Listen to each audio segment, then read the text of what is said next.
જય શ્રી કૃષ્ણ. નમસ્કાર, પ્રણામ, સ્વાગત છે તમારું અમારી યુટ્યુબ ચેનલમાં. મિત્રો, આપણી આજની કહાની ખૂબ જ સમજવા લાયક અને વિચારવા લાયક કહાની બનવાની છે. તો તમને વિનંતી છે કે આ કહાનીને અંત સુધી ધ્યાનથી સાંભળજો અને લાઈક કરી અને બની શકે તો તમારા મિત્રો સાથે શેર કરજો. અને જો તમે આવી જ કહાની સાંભળવા માંગતા હોય તો આ ચેનલને અત્યારે જ સબસ્ક્રાઇબ કરી લેજો, જેથી અમારા આવનારા નવા વિડીયોની માહિતી તમારા સુધી સૌથી પહેલા પહોંચે. અને કોમેન્ટ બોક્સમાં સાચી શ્રદ્ધાથી હર હર મહાદેવ જરૂરથી લખી દેજો, જેથી ભગવાન ભોલેનાથની કૃપા આપણા સૌ પર નિરંતર બની રહે. તો ચાલો તમારો વધુ સમય ન લેતા ચાલો શરૂ કરીએ આજની કહાની. નાનજીભાઈના પરિવારમાં 4 લોકો હતા. તેમના પત્ની વિમળાજી, પુત્ર વેલજી અને પુત્રવધુ.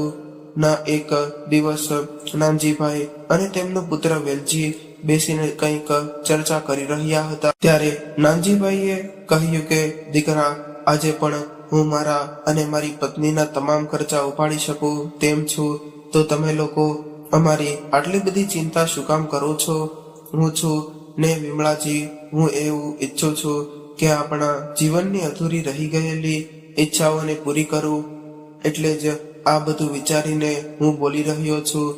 આમ પણ હવે મારી ઉંમર થઈ ગઈ છે, તેથી હવે કેટલો સમય મારા હાથમાં અને પગ બરાબર કામ કરશે.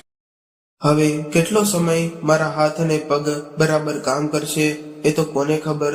સમજો કે કાલે મને કોઈ રોગ થઈ ગયો તો મનની ઈચ્છા મનમાં જ રહી જશે. તેથી હું એવું ઈચ્છું છું કે જે હું અને તમે પહેલા ન કરી શક્યા તે હવે કરી લઈએ.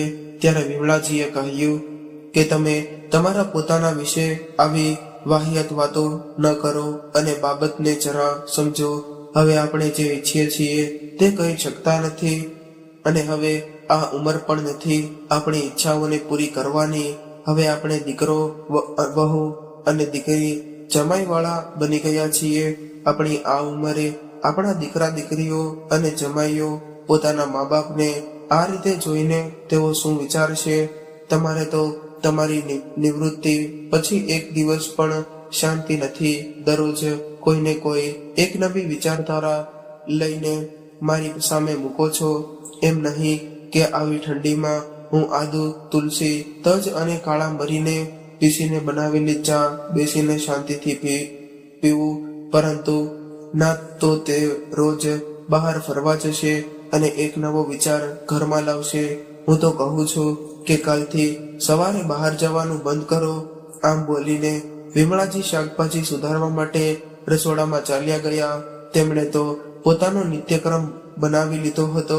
સવારે ચાલવા જવાનું, યોગ કરવાનું, હેલ્ધી ખાવાનું, કંઈક નવું શીખવાનું, લખવાનું, વાંચવાનું, ગીતો સાંભળવાનું, આ બધું જ શરૂ કરી દીધું હતું. જુઓ, તેમની 33 વર્ષની નોકરી દરમિયાન નથી કરી શક્યા અને તેમની ઈચ્છાઓ પૂરી નથી કરી શક્યા. તેઓ તેને પૂરી કરવાનો પ્રયાસ કરી રહ્યા છે. જ્યારથી તેમણે ટહેલવાનું શરૂ કર્યું છે ત્યારથી તેમને તેના જેવા ઘણા નિવૃત્ત પુરુષો અને સ્ત્રીઓ બહાર ક્લબમાં ચાલવા માટે આવતા, જ્યાં રોજ 10-15 મિનિટ સુધી દરેક વ્યક્તિ પોતપોતાના દિલની વાત કરે છે અને દરરોજ કોઈક એવું નવો વિચાર, સુવિચાર રાખે છે. આ બધી વાતો સાંભળ્યા પછી દરરોજ નાનજીભાઈને તેના જીવનમાં કંઈક નવું જ કરવાનો વિચાર આવતો અને તેઓ દરરોજ આવીને વિમળાજીને કહેતા અને ત્યારે વિમળાજી તેમની આ બાબતોથી ચીડાઈ જતી, કારણ કે તેમની પાસે ઘર સિવાય બીજો કંઈ વિચારવાનો સમય નહોતો મળતો. અને અગાઉ તેઓ તેના સાસુ સસરા, પતિ અને દીકરાની સેવા કરતી હતી. હવે પુત્રવધુ, દીકરી જમાઈ વાળી બની ગઈ છે અને હવે તે તેમની દિવસ રાત ચિંતા કરે છે. પરંતુ નાનજીભાઈ એવું ઈચ્છે છે કે હવે તેને પોતાના વિશે પણ થોડું વિચારવું જોઈએ, જેનો તેઓ સંપૂર્ણપણે ઇનકાર કરે છે. છેલ્લા 2-4 દિવસથી તેમના બંને વચ્ચે આ ચર્ચા ચાલી રહી હતી. હવે આમાં વિમળાજીનો પણ કંઈ વાંક નહોતો. એ સમયે દરેકની એ જરૂરિયાત હતી. નાનજીભાઈ નોકરી કરતા હતા અને વિમળાજી ઘરની દરેક બાબતનું ધ્યાન રાખતી હતી. ઘરમાં સાસુ સસરા જેઠાણી, નણંદો બધા જ ઘરના વડીલો દ્વારા બનાવાયેલા કાયદા અને નિયમોનું પાલન કરતા હતા. વિમળાજી ઘરના કામમાં એટલા મગ્ન રહેતા હતા કે તેઓ પોતાની બધી જ ઈચ્છાઓને ભૂલી અને તેમના સ્વાસ્થ્યને પણ બેધ્યાન કરીને ઘરના બધા જ સભ્યોનું ધ્યાન રાખતા હતા. ત્યાર પછી તેના સાસુ અને સસરા સ્વર્ગમાં ગયા અને સમયની સાથે દરેક પોતપોતાના પરિવારમાં વ્યસ્ત થઈ ગયા અને હવે અચાનક તેમને તેમના પતિ નાનજીભાઈની આવી કોઈ વાતો સમજાતી નથી. બીજે દિવસે સવારે જ્યારે નાનજીભાઈ તેમના મોર્નિંગ વોક માટે નીકળ્યા ત્યારે વિમળાજી પોતાનો પલંગ સાચવીને સૂતા હતા. ત્યારે અચાનક તેમની નજર એક ડાયરી પર પડી. તે ડાયરી લઈને તેમણે કેટલાય પાના ફેરવ્યા અને વાંચવા લાગ્યા, જેને વાંચીને તેઓ આશ્ચર્યચકિત થઈ ગયા. તેમાં લખ્યું હતું કે હું મારી નિર્દોષ પત્નીને કેવી રીતે સમજાવું કે હવે અમે બંને અમારા જીવનની સાંજ તરફ આગળ વધી રહ્યા છીએ. એક સમય હતો જ્યારે તેઓ મારી સાથે જીવન સાથે ઝઘડો કરતી હતી કે તમે મને ક્યાંય નથી લઈ જતા, ચાલો ક્યાંય બહાર ફરવા માટે જઈએ, બીજે ક્યાંય, નહીં તો ચાલો બહાર જઈને કોઈ હોટલમાં ડિનર કરીએ કે લોંગ ડ્રાઈવ પર જઈએ. જો તમારી પાસે એટલો પણ સમય ન હોય તો ફક્ત કોફી પીને કે આઈસ્ક્રીમ ખાઈને પાછા આવી જઈશું. પરંતુ હું સવારથી સાંજ સુધી મારી ઓફિસમાં વ્યસ્ત રહેતો હતો કે મને એમની આ વાતનું કોઈ મહત્વ જ નહોતું સમજાતું. ત્યારે એવું માનવામાં આવતું કે પત્નીની ફરજ ફક્ત ઘરમાં રહીને પરિવારના સભ્યોની સંભાળ રાખવાની છે.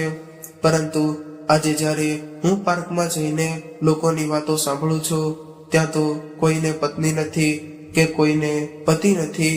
કોઈને પતિ પત્ની છે તો તેના કોઈ બીમાર છે અને અમુક લોકો તો તેમની આખી જિંદગી બીજા માટે જીવ્યા, હવે તેમની ઈચ્છાઓ વાળી જિંદગી માટે કંઈ બચ્યું જ નથી. તેથી તો જો જીવનમાં જે ઈચ્છાઓ બચી હોય તે પૂર્ણ કરવી જોઈએ. આજે હું કેટલો ભાગ્યશાળી છું કે મારી પાસે હજુ પણ સમય છે. આજે જ્યારે હું મારી ભૂલોને સુધારવા માંગુ છું અને મારી અને તેમની ઈચ્છાઓ પૂર્ણ કરવા માંગુ છું, ત્યારે તે કહે છે કે લોકો શું કહેશે. અરે લોકો કહેતા હોય તો કહેવા દો, કોઈના કહેવાથી આપણે શું. ડાયરી વાંચતી વખતે વિમળાજીની આંખોમાં આંસુ આવી ગયા. તેણે ઝડપથી તે ડાયરીને પાછી ઓશિકાની નીચે સંતાડી દીધી અને કબાટમાંથી કપડાં કાઢીને તૈયાર થવા લાગ્યા. નાનજીભાઈ જ્યારે રોજની જેમ લટાર મારી પાછા ફર્યા અને ફળિયામાં પડેલી એક ખુરશી પર બેસીને પેપર વાંચી રહ્યા હતા. ત્યારે વિમળાજીની તેમના માટે મસાલા ચા લઈને આવ્યા. ત્યારે ચાનો કપ ઉપાડતા જતા તેમણે વિમળાજીને જોયા તો તેને જોઈને તે દંગ રહી ગયા. આજે વિમળાજી લાલ પીળા રંગની કુર્તી અને પ્લાઝો પહેરીને તેમની સામે ઊભા હતા. એટલે નાનજીભાઈએ કહ્યું કે અરે વાહ વિમળા, આખરે તું મારી લાગણીને સમજી ગઈ. તો વિમળાજીએ જરા રમૂજી સ્વરે કહ્યું કે મારી લાગણીઓને સમજવામાં તમને આટલા વર્ષો લાગ્યા, તો પછી મને પણ તમારી વાત સમજવામાં થોડો તો સમય લાગે જ ને, કે મેં મારું આખું જીવન સાડી પહેરીને વિતાવ્યું છે. તો અચાનક તમારા માટે મેં શોર્ટ કુર્તી પ્લાઝો કઈ રીતે પહેરી શકું? પરંતુ તમે જાણો જ છો કે તમારા આગળ મારે માથું નમાવવું જ પડે છે. પતિ પત્ની બંને આજે ખુલ્લે આમ આનંદથી વાતો કરી રહ્યા હતા.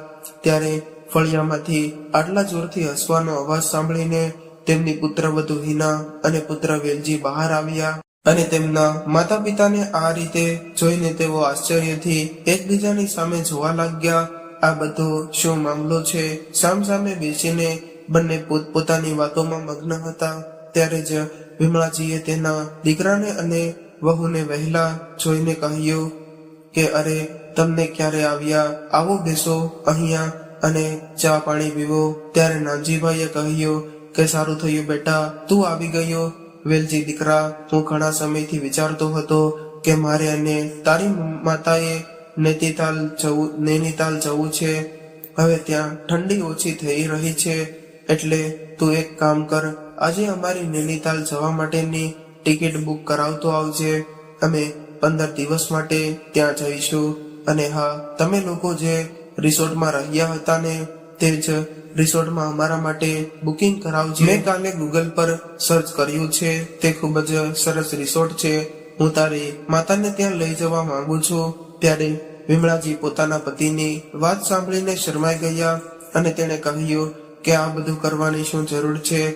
આપણે બંને ત્યાં એકલા જઈને શું કરશું? એના કરતા તો આપણે મુસાફરી કરવી જ હોય તો હરિદ્વાર જઈને શું જઈએ. શું તમે પણ દિલ દુખાવા જેવી વાત કરો છો? હું ઈચ્છું છું કે હું ભજન અને ભોજનની પડી છે. હું તમને ચારેય ધામની યાત્રા કરાવીશ. પરંતુ હમણાં મેં કહ્યું એમ આપણે બંને પહેલા નૈનીતાલ જઈશું. ઓકે, હું મારી પત્ની સાથે નૈનીતાલ લઈને જાઉં. અને તમને તો એમ જ કહેતી હતી. હવે તમને ગુસ્સો ના કરો. હું જઈને તમારા માટે તમારી પસંદગીના આલુ પરોઠા બનાવું છું. આમ કહીને વિમળાજી રસોડામાં ચાલ્યા ગયા અને નાનજીભાઈએ કહ્યું કે ચાલો ભાઈ, હું પણ સ્નાન કરીને મારા ગિટાર ક્લાસ માટે નીકળી જાઉં છું. આટલું કહીને નાનજીભાઈ પણ ઘરની અંદર જ નાહવા માટે ચાલ્યા ગયા. એટલે હિનાએ કહ્યું કે પપ્પાજી ત્યાં જઈને મમ્મીજી માટે ગિટાર વગાડશે. અરે લોકો જોશે તો શું કહેશે? વેલજીએ કહ્યું કે તારી વાત સાચી છે. મને એવું લાગે છે કે 60 વર્ષની ઉંમરે પપ્પાની રહેણી કરણી સાવ નાના છોકરા જેવી થઈ ગઈ છે. પરંતુ જે હોય તે મારે તો જવું જ પડશે ને. એમ કહીને તેમની ઘડિયાળમાં જોયું. આ વાતથી પતિ પત્ની બંનેના ગળેથી ચાની ચુસ્કી ઉતરવી મુશ્કેલ બની રહી હતી. એક દિવસ વિમળાજી તેમના રૂમમાં કંઈક કામમાં વ્યસ્ત હતા. ત્યારે અચાનક તેમના કાનમાં કોઈનો અવાજ આવ્યો અને તેમણે ઘડિયાળમાં જોયું તો 10 વાગ્યા હતા. તે ઝડપથી રૂમની બહાર આવ્યા તો તેમનો પુત્ર અને પુત્રવધુ જે ક્યારેય મોટેથી બોલ્યા પણ નહોતા તે આજે એકબીજા સાથે લડી રહ્યા હતા. વેલજીનો પ્રોટીન મિલ્ક તૈયાર ન હતો. તેમની વહુ હિનાએ પોતાની માટે ટિફિન અને કોફી પણ તૈયાર કરી ન હતી. ત્યારે વિમળાજી રસોડા તરફ ગયા અને જોયું તો ત્યારે તેમના પતિ નાનજીભાઈએ 2 કપ ચા બનાવી હતી. પરંતુ આ શું? રસોડું જોઈને તેમને એવું લાગ્યું કે જાણે 10 દિવસથી કોઈએ તેની સાફ સફાઈ કરી જ નથી. ચા ખાંડની શોધ તેમણે દાળ અને ચોખાના ડબ્બામાં ઢાંકણા પર ખુલ્લા કરી દીધા હતા અને દૂધ પણ ફ્રોઝથી પ્લેટફોર્મ સુધી જમીન પર ઢંકાયેલું હતું. આ જોઈને હિનાએ જોરથી બૂમ પાડી, મમ્મી, આજે તમારે ઉઠવામાં આટલું મોડું કેમ થઈ ગયું? તમે આવ્યા ને તે સારું થયું. આ જુઓ, કૃપા કરીને પપ્પાને સમજાવો કે તેઓ રસોડામાં ચા ન બનાવે. એક તો મારું ટિફિન તૈયાર નથી અને ઓફિસ માટે હું લેટ છું. મેં તમને પહેલેથી જ કહ્યું હતું કે આજે ઓફિસમાં મારી મીટિંગ છે અને વેલજી મારી ઉપર બૂમો પાડી રહ્યો છે કે તેનો પ્રોટીન મિલ્કશેક તૈયાર નથી. એક તો મારે મોડી રાત સુધી મીટિંગ હતી. હું આ બધું ક્યાંથી કરી શકું? તો વેલજી બોલ્યો કે મમ્મી, તમે તો દરરોજ વહેલી સવારે જાગી જાઓ છો, તો પછી આજે શું થયું? તમને તો ખબર જ છે ને કે જીમમાંથી પાછા આવ્યા પછી મારે તુરંત જ મારા હાથમાં પ્રોટીન મિલ્કશેક જોઈએ છે. મહેરબાની કરીને હવેથી આવું ના કરતા. આમ બોલ્યા પછી તે પોતાના રૂમમાં જવા લાગ્યો. ત્યારે નાનજીભાઈ રસોડામાંથી 2 કપ ચા ટ્રેમાં લઈને બહાર આવ્યા અને કહ્યું કે હિના દીકરી, તું એક કામ કર કે આજે તું કેન્ટીનમાં જમી લેજે. અને વેલજી દીકરા, આજે તારા પપ્પા પોતાના માટે ચા જાતે બનાવી શકે છે તો તું પ્રોટીન શેક તારી જાતે કેમ નથી બનાવી શકતો? એ માટે તારી મમ્મી પર બૂમો શું કામ પાડે છે? તે આટલા વર્ષોથી તમારા માટે બધું જ કરી રહી છે. એક દિવસ તમે તમારા માટે પણ કંઈક કરશો. તને શું થયું હશે કે તારી મમ્મી કેમ મોડેથી જાગી? એનું કારણ છે કે ગઈકાલે રાત્રે અમે નેટફ્લિક્સ પર એક હિન્દી મૂવી જોઈ રહ્યા હતા. તું તો જાણે જ છો કે તારી માતા સમયસર સૂઈ જાય છે, પરંતુ આજે રાત્રે ફિલ્મ જોવાને કારણે તે 12 વાગ્યા સુધી સૂઈ નહોતા શક્યા, તેથી તે સવારે વહેલા ઉઠી ન શક્યા. હવે આપણે કઈ આટલી મોટી વાત નથી, ચાલ વિમળા, ત્યાં ફળિયામાં બેસીને આપણે ચા પાણી પી લઈએ. મને કહે કે મેં આ ચા કેવી બનાવી છે. વિમળાજી નાનજીભાઈની પાછળ પાછળ ચાલવા લાગ્યા અને ફળિયામાં બેસીને સાથે ચાની મોજ માણી સાંભળો. ચા તો બહુ સારી છે, પરંતુ આજે મારા કારણે મારો દીકરો અને વહુ બંને ખૂબ જ પરેશાન થઈ ગયા હતા અને તમારી ચા બનાવી પડી હતી. આ મને બિલકુલ સારું નથી લાગતું. હા, એ સ્વાભાવિક છે કે જે લોકો બીજા બધા કરતા પહેલા ઉઠી જાય છે અને દરેકનું કામ કરે છે, બધાનું ધ્યાન રાખે છે, અગર જો તેને કોઈ અચાનક એક દિવસ મોડા ઉઠે તો તેમને પોતાને જરાય ગમતું નથી. નાનજીભાઈએ હસતા હસતા કહ્યું, પણ આજે મોડા ઉઠ્યા પછી તમને કેવું લાગે છે? મજાકમાં વિમળાજીએ કહ્યું કે મને ખરેખર આનંદ થયો. હવે હું મોડે સુધી ઊંઘવાનો પણ નિયમ બનાવીશ, જેથી હું તમારા હાથની કડક ચા પીવાનો આનંદ માણી શકું. હિનાને 3-4 દિવસથી તેના સાસુ અને સસરા શું વાતો કરે છે તે સમજાતું ન હતું. તેને કારણે આજે તેને કેન્ટીનમાંથી ઠંડુ જમવું પડ્યું હતું. આજે જ્યારે તે ઓફિસેથી પાછી ઘરે આવી ત્યારે તેની કોલોનીના પાડોશી ભાનુબેને તેને અટકાવી અને પૂછ્યું કે હિના વહુ શું થાય છે.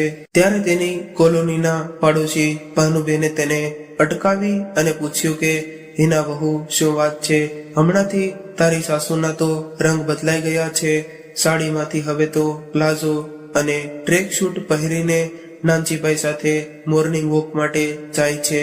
અરે, અમે તો આટલા વર્ષોમાં ક્યારેય વિમળાજીને ઘરની બહાર નીકળતા જોયા નથી અને હવે ભાઈની નિવૃત્તિ પછી અચાનક બદલાઈ ગયા એવું લાગે છે કે તે તેની પુત્રવધુ પાસેથી સારી તાલીમ લઈ રહ્યા છે. ભાનુબેનના આ શબ્દો હિનાના મનને એવા સ્પર્શી ગયા અને તેણે આગમાં બળતણ ઉમેરવાનું કામ કર્યું. તેમ છતાં હિનાએ વિચાર્યું કે મારે શું, જેને જે કરવું હોય તે કરે. આજે શનિવારની રાત છે, તેથી તે વેલજી સાથે કેન્ડલ લાઇટ ડિનર અને લોંગ ડ્રાઈવ માટે જવાનું છે. બીજા દિવસે આરામથી રહેવાનો પ્લાન બનાવીશું. આમ વિચારીને તે ઘરમાં પ્રવેશી, પરંતુ આ શું? વિમળાજીએ કહ્યું કે દીકરા, તું આવી ગઈ. હું અને તારા પપ્પા મિસ્ટર ખુરાના ઘરે એની એનિવર્સરી પાર્ટીમાં જઈએ છીએ. અમારે આવવામાં થોડું મોડું થઈ જશે.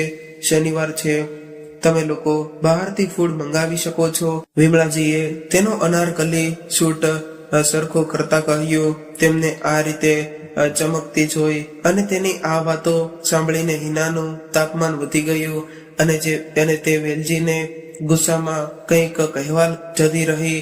ત્યારે વેલજીએ કહ્યું કે હા, એકદમ બરાબર છે, તમે નિરાતે જાઓ, અમે ઘરનું બધું જ ધ્યાન રાખીશું. ત્યારે હિના તેનું મોઢું બગાડીને તેના રૂમમાં ચાલી ગઈ. વેલજી સમજી ગયો હતો કે હિના ગુસ્સામાં છે, પરંતુ તે કોઈ બકેડો કરવા ઈચ્છતો ન હતો. એટલા પછી વેલજી જ્યારે તેના રૂમમાં ગયો ત્યારે હિના એ માટે તેને તેના માતા પિતા અને ત્યાંથી જવાનું કહ્યું. ગુસ્સામાં કહ્યું કે વેલજી, તું હદ વટાવી રહ્યો છે, મને બોલવા કેમ નથી દેતો? તમે જાણો છો કે વીકેન્ડનો સમય એટલે મારો સંપૂર્ણ આરામ કરવાનો સમય. 5 દિવસ માટે જ્યાં હું મારી જાતને ઓફિસમાં કામ કરું છું અને મીટિંગ્સ કરીને હું થાકી જાઉં છું. મારે 2 દિવસના સંપૂર્ણ આરામની ખાસ જરૂર હોય છે. તમારી જેમ હું પણ કામ કરું છું અને પૈસા કમાઉં છું, તો જે ટ્રીટમેન્ટ ઘરના દીકરાને આપવામાં આવે છે તે જ ટ્રીટમેન્ટ પુત્રવધુને પણ મળવી જોઈએ. આ બધું મમ્મીજીને સમજવાની જરૂર છે.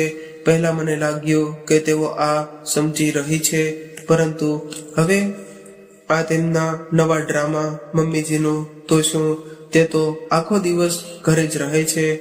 તેમને રસોડામાં રસોઈ સિવાય બીજું શું કરવાનું હોય છે? અને હું આ ઘરમાં આવી તે પહેલા ઘરમાં વાસણો સાફ કરવા માટે એક નોકરાણી પણ નહોતી. હવે મારા કારણે ઘરમાં એક નોકરાણી પણ રાખવામાં આવી છે અને એક સમયનું ભોજન આપવામાં પણ તેમને તકલીફ થવા માંડી છે કે તેઓ આ રીતે મજા કરી રહ્યા છે. તમે જાણો છો કે આજે મેં કેન્ટીનમાં કેટલો વાસી ખોરાક ખાધો છે. શું તમને બિલકુલ એમ નથી થતું કે ચાલો તેની વહુ માટે બ્રેડ બટર બનાવી દઉં? અને મને સમજાતું નથી કે આ ઉંમરે મમ્મીને શું નવું પ્રેમનું ભૂત લાગ્યું છે કે જે પપ્પાને ભડકાવી રહ્યા છે અને તમે કેમ કંઈ બોલતા નથી? આ ઉંમરે આ બધું શોભાતું નથી. હિના એ કપડાં ફેંકતા કહ્યું. ત્યારે વેલજી બોલ્યો કે તું શું ઈચ્છે છે કે હું જઈને તેમની સાથે ઝઘડો કરું? હવે તું જ વિચાર કે મમ્મીએ તેમનું આખું જીવન એક પરિવાર માટે વિતાવ્યું છે અને પપ્પાએ ઓફિસમાં, અને તેમના આ ઉંમરે બહાર ફરવા જવું હોય અને ખાવા પીવા જવું હોય તો તેને કરવા દે ને. અને એમ પણ આ ઉંમરે એનો લાંબા સમય બહારનું જમવાનું નહીં જમી શકે અને તેમના ઘૂંટણના હાડકા તેમને લાંબુ ફરવા પણ દેશે નહીં. શું તને લાગે છે કે 55 વર્ષની વ્યક્તિ 25 વર્ષની વ્યક્તિ જેટલી મજા માણી શકે? તે સાંભળ્યું જ હશે કે દીવો ઓલવાઈ જાય તે પહેલા તેની જ્યોત જોરથી ફડકે છે. મને પણ લાગે છે કે હમણાં મમ્મી પપ્પામાં પણ એવો જ ઉત્સાહ આવ્યો છે. 2-4 દિવસ એમને ગમે તે કરવા દો, પછી જોજે 5મા દિવસે તેઓ પોતે હાથ ન જોડે તો મારું નામ વેલજી નહીં. હિના બોલી કે હા, તમે સાચા છો. તમારી વાત સાંભળ્યા પછી મને પણ લાગે છે કે આપણે ધીરજ રાખવી જોઈએ. એક દિવસ મમ્મીજી પોતે પપ્પાજીની સાથે સામે હાથ જોડી દેશે. પછી બંને જોરથી હસ્યા. અને આ મહેનતુ માતા પિતાના બાળકો છે જેમણે પોતાનું આખું જીવન ઉચ્ચ વિચારસરણી સાથે બાળકોને ઉછેરવામાં સમાપ્ત કરી દીધું હતું. પરંતુ આજે જુઓ તેઓમાં કંઈક કરવાનો ઉત્સાહ આવ્યો છે તો તેમના પોતાનો દીકરો અને વહુ રૂમમાં કેવી મજા કરી રહ્યા છે. એક દિવસ રવિવારે હિના અને વેલજી સવારે આરામથી જોઈને ઉઠ્યા. મમ્મી ચાય લાવજે. વેલજી બગાસું ખાતો હાથમાં છાપું લઈને રસોડામાં પહોંચ્યો તો રસોડામાં કોઈ હલચલ ન જોઈને રૂમમાં જોયું તો ત્યાં પણ કોઈ નહોતું. પછી તે હિના પાસે ગયો અને કહ્યું કે મારા માટે 2 કપ ચા બનાવી આપ. કેમ મમ્મી ક્યાં ગયા છે?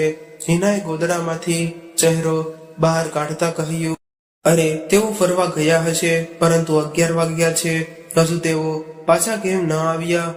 આ શક્ય નથી. હિનાએ કહ્યું કે જુઓ કે અહીં જ ક્યાંક હશે, ટેરેસ પર હશે. આજકાલ તેમને નવા શોખ જાગ્યા છે. હોના, બસ હવે પ્રશ્નોના જવાબ પછી આપજે. પહેલા મને ચા બનાવી આપ. તને ખબર છે ને કે ચા વગર મારી આંખ ખુલતી નથી. હા, હું તને ચા બનાવી આપું છું. રસોડામાં વાસણો પછાડીને 2 કપ ચા બનાવીને હિના પાછી રૂમમાં આવી ગઈ અને ચા પી લીધી. અને તો તમારા માતા પિતાને ફોન લગાવો અને પૂછો કે તેઓ વોકિંગના બહાને ક્યાં ભટકી રહ્યા છે. એટલે વેલજીએ તેના પિતાને ફોન કર્યો કે પપ્પા ક્યાં છો? ટહેલવામાં બહુ લાંબો સમય લઈ લીધો તમે. ત્યારે નાનજીભાઈએ હસતા હસતા કહ્યું કે અરે દીકરા, તમે બંને સૂતા હતા અને અમને બહાર જવામાં મોડું થઈ ગયું હતું, એટલે અમે બંને તૈયાર થઈને નીકળી ગયા. આજે મકર સંક્રાંતિ છે એટલે અમે અહીં મહેતાજીના ઘરે આવ્યા છીએ. તેમના ઘરે તહેવારને ખૂબ જ ધામધૂમથી ઉજવાય છે અને સાથે તેઓએ પતંગ મહોત્સવ પણ રાખ્યો છે. હું અને તારી માતાની એન્જોય કરવા આવ્યા છીએ. દર વર્ષે એ જ પૂજા અને મંદિરમાં લાડુનું દાન હોય છે અને આ વખતે કંઈક અલગ જ કર્યું છે જે જોઈને બહુ મજા આવે છે. હું તને વિડીયો કોલમાં બતાવું છું એમ કહી તેમને કોલ કટ કરી દીધો. ઓકે હિના, કંઈ બોલું એ પહેલા જ વિડીયો કોલ આવ્યો. જોકે કેટલી સુંદર રીતે શણગારવામાં આવ્યું છે. નાના પતંગ વડે આખો શણગાર કરવામાં આવ્યો છે. વિવિધ પ્રકારના લાડુની થાળી અને ખીચડી રાખ્યા છે. તને પસંદ છે ને? હું થોડું પેક કરીને ઘરે લાવીશ. લાવોજી, મને પણ વાત કરવા કરવી છે. એમ કહીને વિમળાજીએ ફોન હાથમાંથી લઈ લીધો અને કહ્યું કે દીકરા, તારા પિતાજી ઉતાવળમાં હતા એટલે અમે મંદિરેથી સીધા અહીંયા આવી ગયા. રસોડામાં મેં તમારા માટે નાસ્તો બનાવીને રાખ્યો છે, તમે લોકો સારી રીતે નાસ્તો કરી લેજો. અરે મમ્મી, તું શું કામ નાસ્તો બનાવ્યો? અમે કંઈ પણ બનાવી લેત.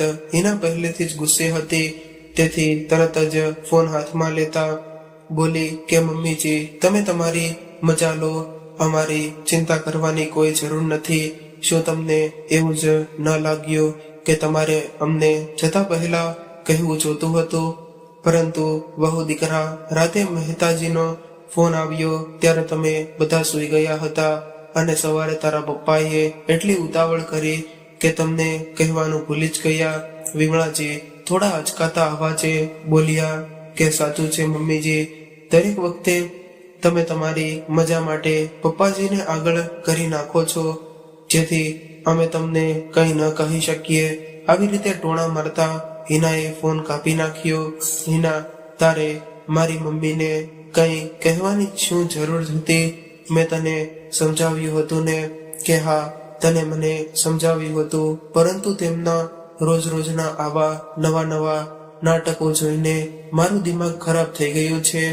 અરે, અમે ઘરમાં રહીએ છીએ તો અમને પણ કંઈક તો કહીને જવું જોઈએ ને, પરંતુ ના. તમે જોયું કે તમારી મમ્મી પતંગ કેવી રીતે ઉડાડતા હતા? મને બતાવો કે તે ક્યાં આ શીખ્યા. એક લાંબો ઊંડો શ્વાસ લેતા હિનાએ કહ્યું કે ત્યારે વેલજીએ કહ્યું કે મને યાદ છે કે મારા પિતાએ મને પતંગ ઉડાડતા શીખવાડ્યું નહોતું, પરંતુ મારી માતાએ શીખવાડ્યું હતું. જ્યારે મેં મમ્મીને પૂછ્યું કે તમે કેવી રીતે જાણો છો, તો તેમણે કહ્યું હતું કે તેમના દાદાએ શીખવાડ્યું હતું, પરંતુ મારા દાદીને તેમનું પુરુષોની જેમ પતંગ ઉડાડવું ગમતું ન હતું. પરંતુ તેમના દાદાના કહેવાથી બધા એકવાર ટેરેસ પર પતંગ ચગાવવા પહોંચી ગયા. તે દિવસે દાદીમાએ એટલો હંગામો મચાવ્યો કે સવારથી સાંજ સુધી ઘરમાં જાણે શોકનો માહોલ હોય તેવું કરી નાખ્યું. તે દિવસે મારી મમ્મીએ પતંગ નહીં ઉડાડવાના કસમ ખાધા હતા, પરંતુ પાછળથી જ્યારે મારા પિતાએ અમને શહેરમાં લઈ આવ્યા ત્યારે મારા અને પિતાના આગ્રહથી માતા ક્યારેક અમારી સાથે અગાસી પર પતંગ ઉડાડતા સમયની સાથે બધું બંધ કરી દીધું. પરંતુ આજે તેમને આ રીતે ખુશ અને ખડખડાટ કરતા જોઈને મને બધી જૂની યાદો યાદ આવી ગઈ. જુઓ વેલજી, આ બધી જૂની વાતો છે, જે હોય તે બાળપણની વાત હતી. હવે તેમને આવા શોખ ન કરવા જોઈએ. તેમની ઉંમર પ્રમાણે થોડી શરમ રાખવી જોઈએ. આ ઉંમરે આ બધું સારું નથી લાગતું. ઓકે બાબા, ચાલ તું તૈયાર થઈ જા, આપણે ક્યાંક ફરવા માટે જઈએ અને નાસ્તો પણ તારી મનપસંદ પાઉંભાજી સેન્ટર પર કરીશું. હા, તે સારું રહે છે. આપણે ત્યાં કોફી પણ પીશું. હું હવે તૈયાર થઈ જઈશ.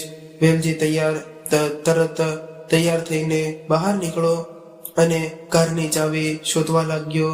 અને એના ગાડીની ચાવી ત્યાં છે, એ કબાટ પર પડેલી હશે, ત્યાં નથી, એટલે જ પૂછી રહ્યો છું.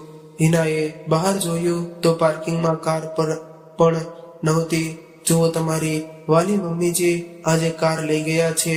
શું પપ્પાએ કાર કહીને જતા પહેલા બિલકુલ ના કહ્યું? તેમણે મને એકવાર પૂછવું જોતું હતું. હું તેમના માટે ડ્રાઈવરની વ્યવસ્થા કરી દેત. આ ઉંમરે પોતાની જાતે કાર ચલાવવાની શું જરૂર હતી? જુઓ વેલજી, હવે તમારે કંઈ કરવું જ પડશે. બંને પતિ પત્નીએ એકબીજાની સામે જોયું અને વેલજીએ હકાર માથેથી માથું હલાવ્યું. આ જુઓ કે એક પુત્ર અને પુત્રવધૂને તેમના માતા પિતા તેમને જાણ કર્યા વિના બહાર જાય તો કેટલું મુશ્કેલ પડે છે. પરંતુ જો તેઓ પોતે મોડી રાત્રે પાર્ટી કરે, મૂવી જોવે કે કોઈને કશું કહ્યા વિના ફરવા નીકળી જાય, બહાર જમવા જાય, ત્યારે તેમને તેમના મમ્મી પપ્પા કે સાસુ સસરાને કહેવાની કે પૂછવાની જરૂર નથી લાગતી. આજે મમ્મી પપ્પા તેમને કારણ બતાવ્યા વગર ગયા તો કેટલી પીડા અને ચિંતા આવે છે. આ એ જ બાળકો છે જે મોટા થયા પછી કહે છે કે તમને લોકો અમારી ખૂબ જ જરૂર છે, અમને શાંતિથી જીવવાની સ્વતંત્રતા નથી આપતા, તમે હંમેશા અમારા પર નજર રાખવાનો પ્રયાસ કરો છો, આ અમારું જીવન છે, તેને અમારી રીતે જીવવા દો. પરંતુ જ્યારે માતા પિતાએ થોડો સમય માટે તેમનું જીવન જીવવાનો પ્રયાસ કર્યો તો તેમને તકલીફ થવા લાગી. કમાલ છે.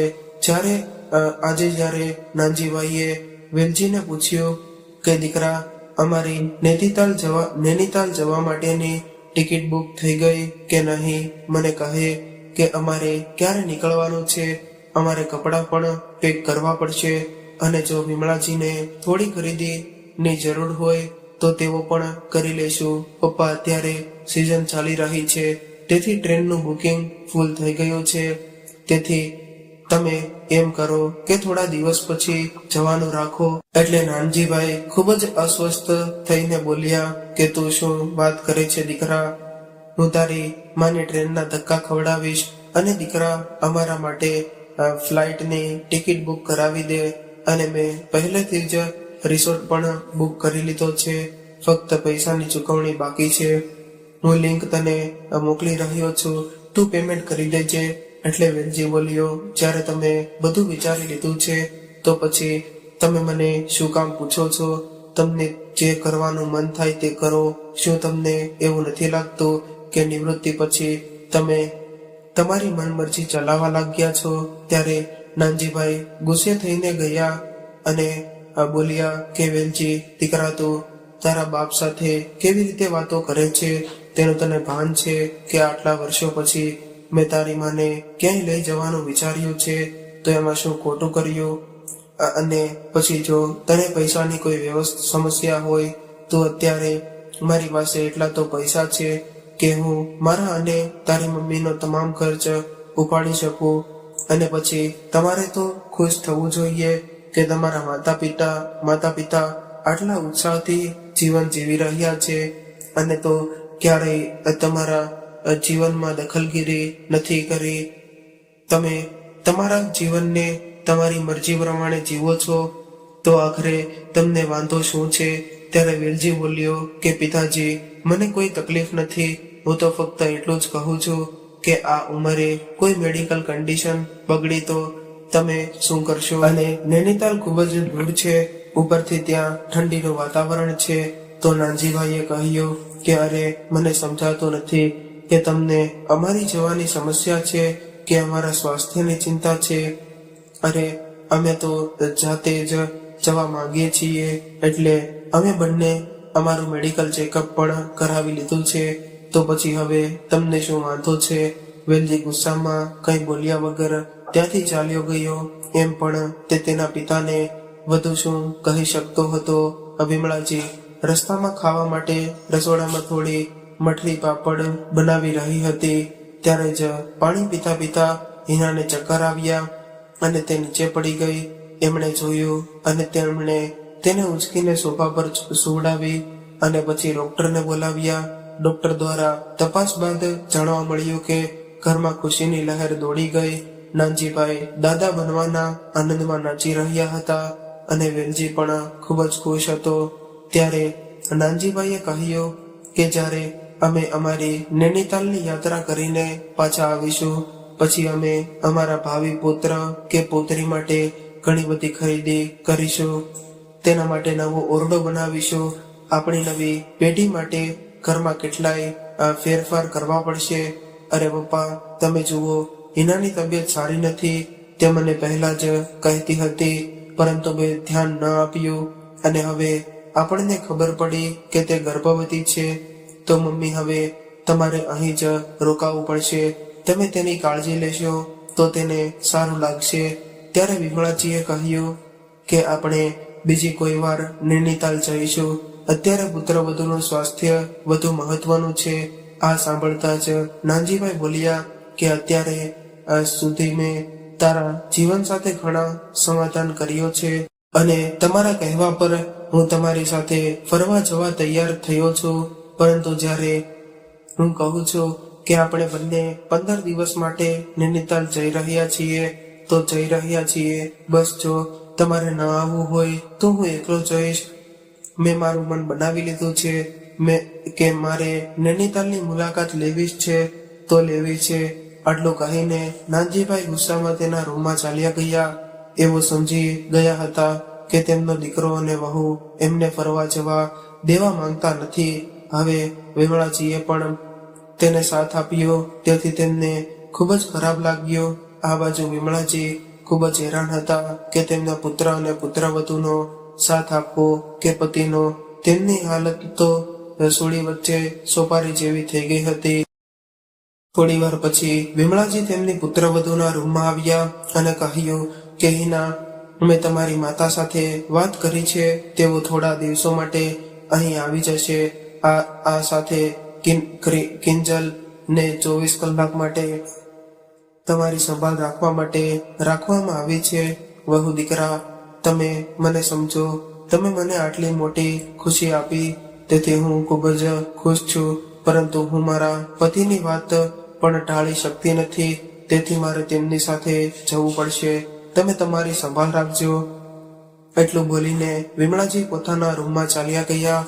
હવે 4 દિવસ પછી વિમળાજી અને નાનજીભાઈ નૈનીતાલ જવા માટે નીકળી ગયા. તેમને હિનાને આ જરાય ગમ્યું નહીં. તે વિચારવા લાગી કે મારા સાસુ અને સસરા તેની મસ્તીમાં કેટલા પાગલ બન્યા છે કે તેઓ તેમના દીકરાની વહુ માટે ફરવાનું પણ છોડી શકતા નથી. બાળક થતા પછી શું થશે? હિનાની વાત સાંભળીને તેની માતા કાંતાજી એ પણ તેને સાથ આપ્યો. અને સાચે જ તારી સાસુને જરાય શરમ નથી આવતી? આ ઉંમરે કોઈ આવી રીતે ફરવા જાય? અમુક ઉંમર પછી આપણે સ્વયં રાખવું જોઈએ. અગર તે જગ્યાએ હું હોત તો મેં મારા પતિને કહી દીધું હોત કે હું મારી વહુને છોડીને ક્યાંય નહીં જાઉં, પરંતુ તારી સાસુએ આવું તો કંઈ કહ્યું નહીં. માં, તારી વાત સાચી છે. આ મારા સાસુજીના દિલના અરમાન છે જે ખોટા છે. નહીતર મેં છેલ્લા 2 વર્ષમાં ક્યારે મારા સસરાને આ રીતે વર્તન કરતા ક્યારે જોયા નથી. પરંતુ નિવૃત્તિ પછી તો જાણે તેને પાંખો મળી ગઈ હોય તેવું વર્તન કરે છે. માં, મને પણ લાગે છે કે આ બધું મારી સાસુ કરે છે. એટલામાં જ વેલજી ગુસ્સામાં તેના રૂમમાં આવ્યો અને કહ્યું કે હિના, થોડા દિવસોથી જ વાત છે, તું બિલકુલ ચિંતા કરીશ નહીં. આપણે એક ટેસ્ટ તો કરાવ્યો છે.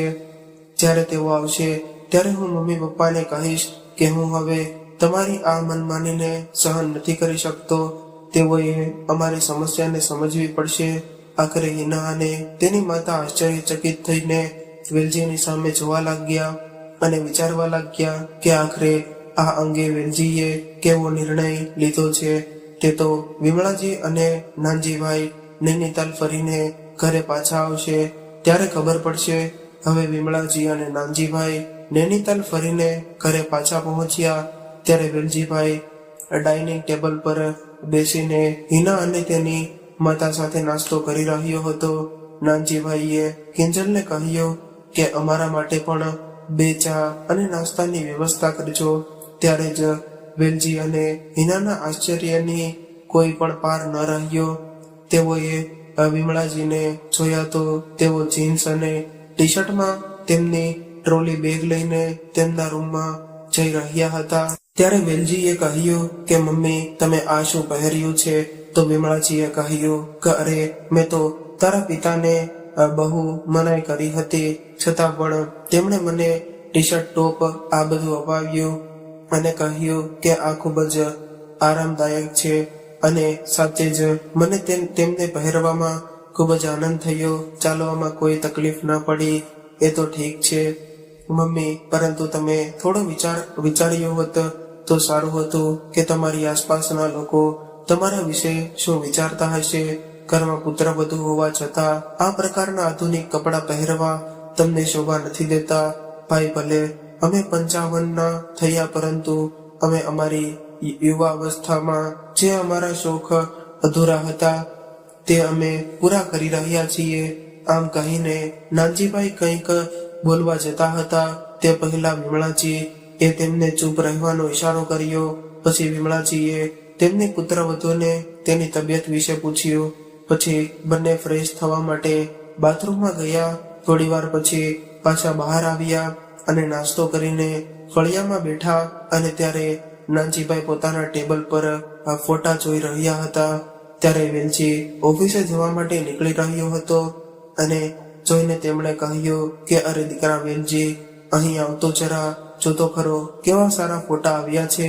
અમારા ત્યાં ખૂબ જ સરસ ખીણો હતી અને તળાવ પણ ખૂબ જ સુંદર હતું.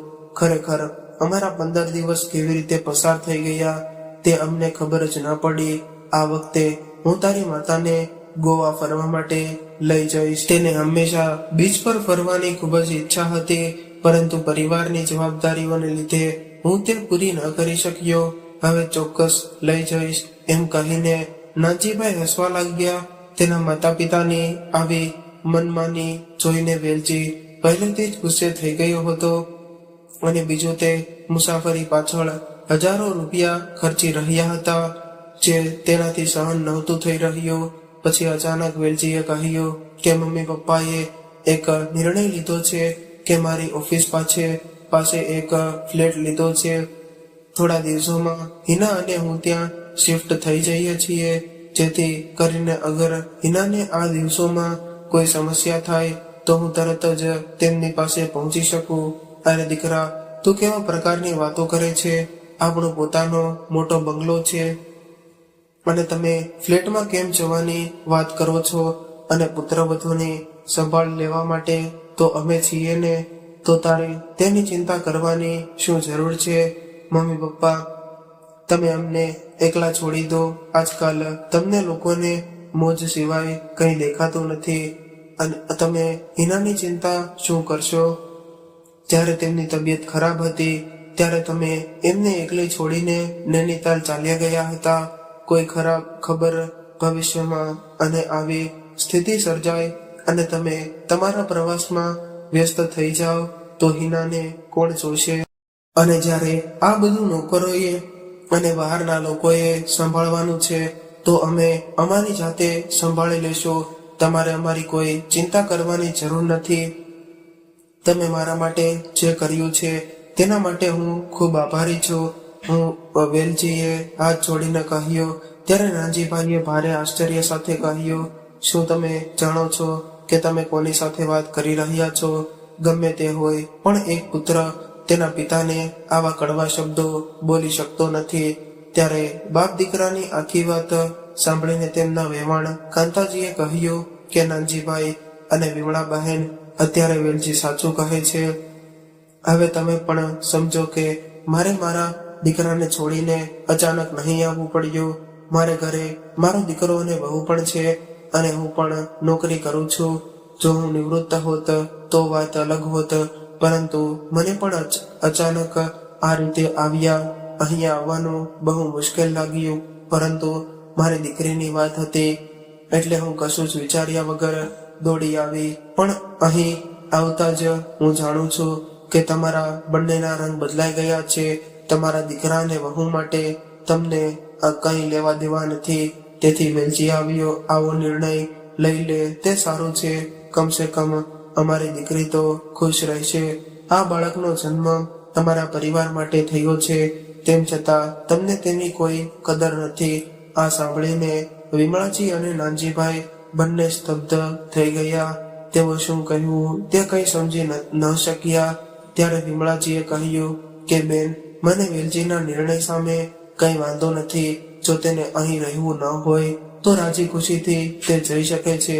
પરંતુ મારો તમને અને મારા દીકરા વેલજીને એક પ્રશ્ન છે કે શું કોઈ મા બાપની નિવૃત્તિ પછી જેમને પોતાનું આખું જીવન પોતાના પરિવાર અને તેના બાળકો માટે સમર્પિત કર્યા પછી પોતાની મરજીથી જીવન જીવવાનો શું તેમને કોઈ અધિકાર નથી?